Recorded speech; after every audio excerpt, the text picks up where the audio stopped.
Welcome Cassowary Coast to CCIN's weekly segment for our 2019 May the 30th newspaper edition. We look forward to showing you a few highlights that were in last week's newspaper and some of the action coming up in next week's edition. If you like an article and want to see more content, please download the app in either Google Play or Apple or purchase a newspaper from your local distributor.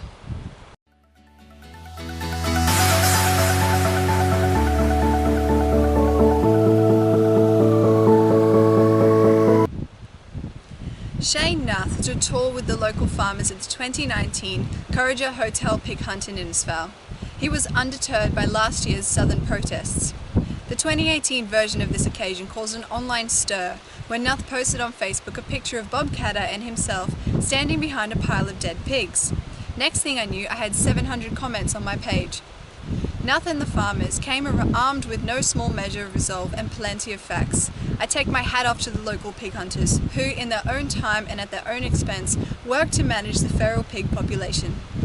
The Productivity Commission determined in 2004 that there would be a cost to the state of $10 billion if there was an outbreak of foot and mouth disease, and these pigs contribute to that disease.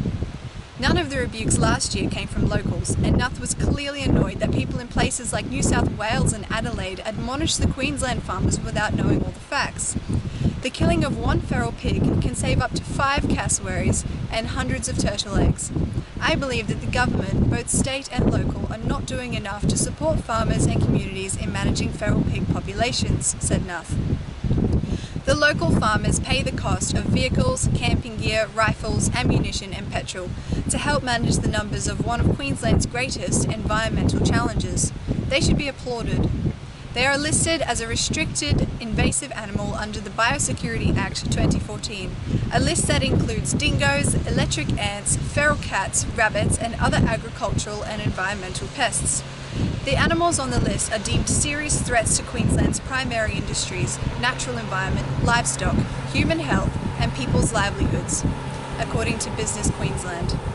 Under the Queensland's Biosecurity Act 2014, all Queenslanders have a general biosecurity obligation to manage biosecurity risks such as wild pigs.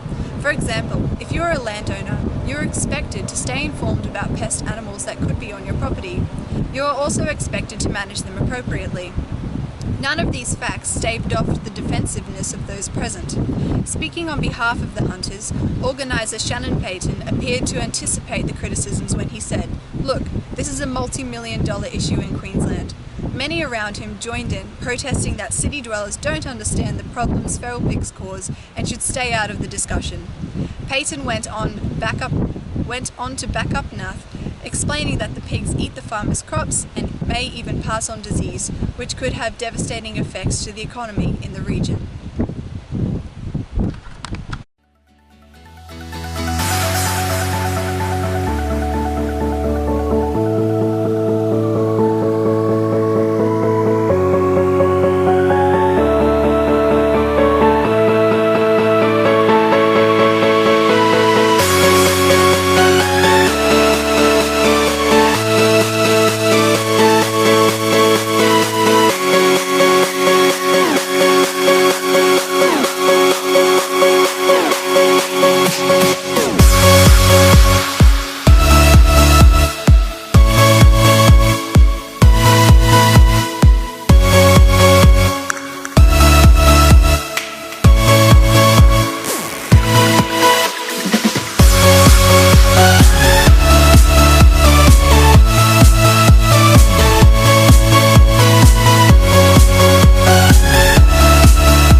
about consent and control in the age of Tinder and Snapchat. In the middle of Domestic and Family Violence Prevention Month, Anne Rose and Vic Health have released data from the latest National Community Attitude Survey into Violence Against Women, NCAS, looking specifically at the attitudes of young people aged 16 to 24.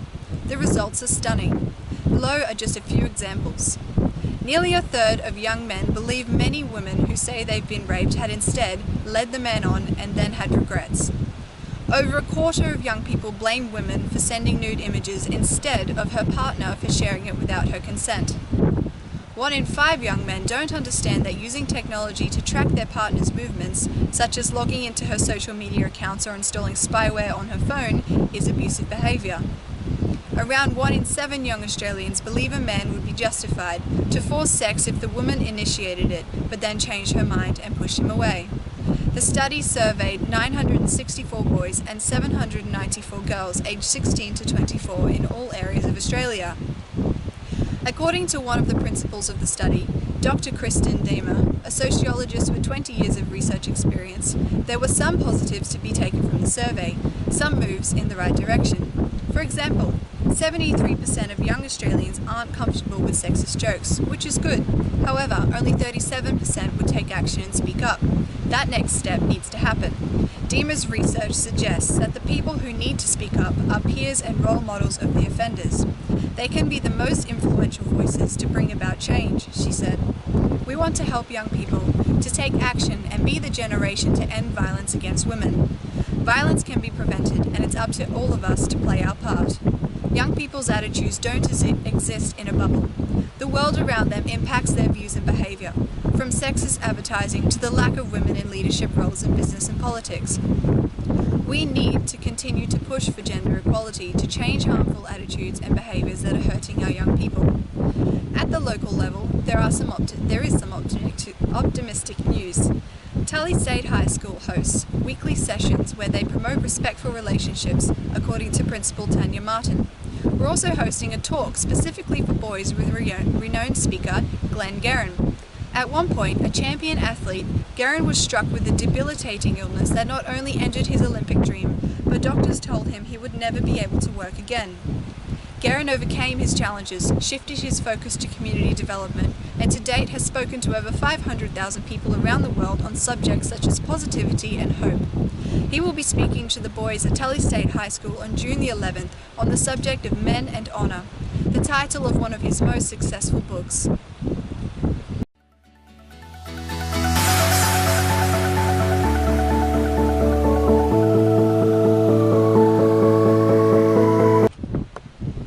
A local business owner is forced to shut down by Queensland Waste Levy. George Culverhouse, proprietor of North Queensland Skips, is planning to shut down its general rubbish business on June the 30th due to a new Queensland Waste Levy being imposed as of July the 1st, 2019. We can no longer afford to keep the rubbish business going, said Culverhouse. We were already finding it tough to stay open due to the way the council charges us. Now, this extra $75 a tonne has just made it impossible.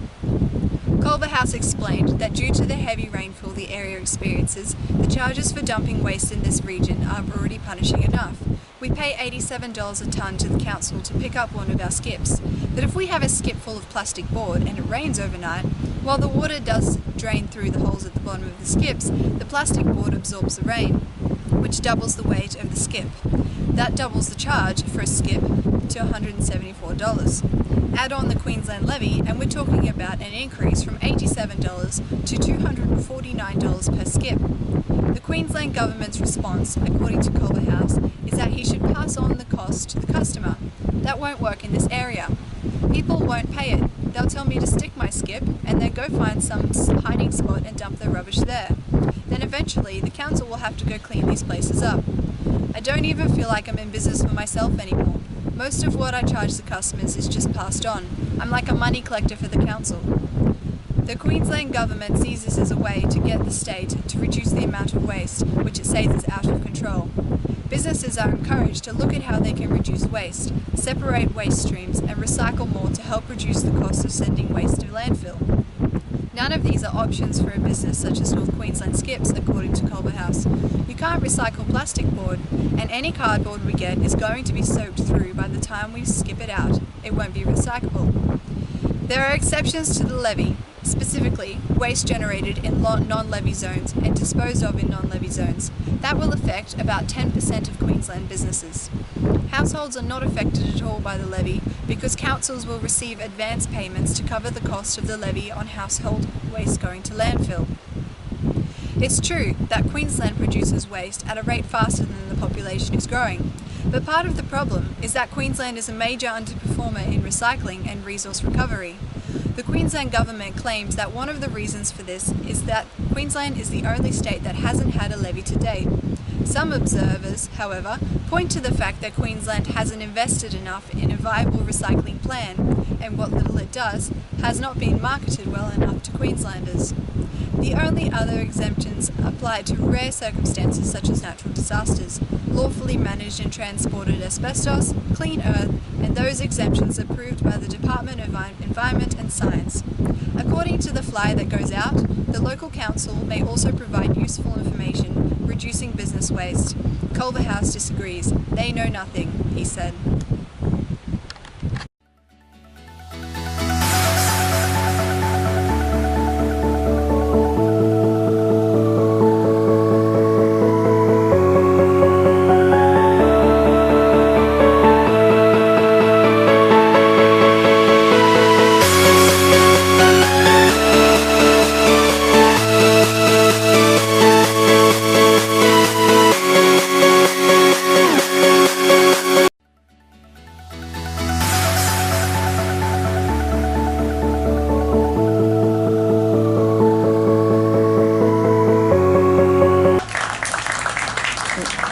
My name is Layla and I've been helping the community since I was 8 years old, and I'm here to help the kids understand what our community is, and I'm here for the community and the school, and I'm Aboriginal and Torres Strait Islander. I'd like to welcome everybody here today in Kulnai country, the place I grew up in many years ago. I'd like to welcome all you people and everybody here, and especially the little children. They look very nice. And all the teachers, that's very good here. And my sister didn't come today. She had to go and see her grandson on the train. And I can see Shane down there, very good teacher in our school. Thank you very much. Little song accompanied by clapping sticks. This song was sung by a group of 3 Indigenous women called Tidus. They're from the Victoria area, and Tidus means sisters in the Koori language. So we'll just give out the sticks and enjoy. 1, 2, 3.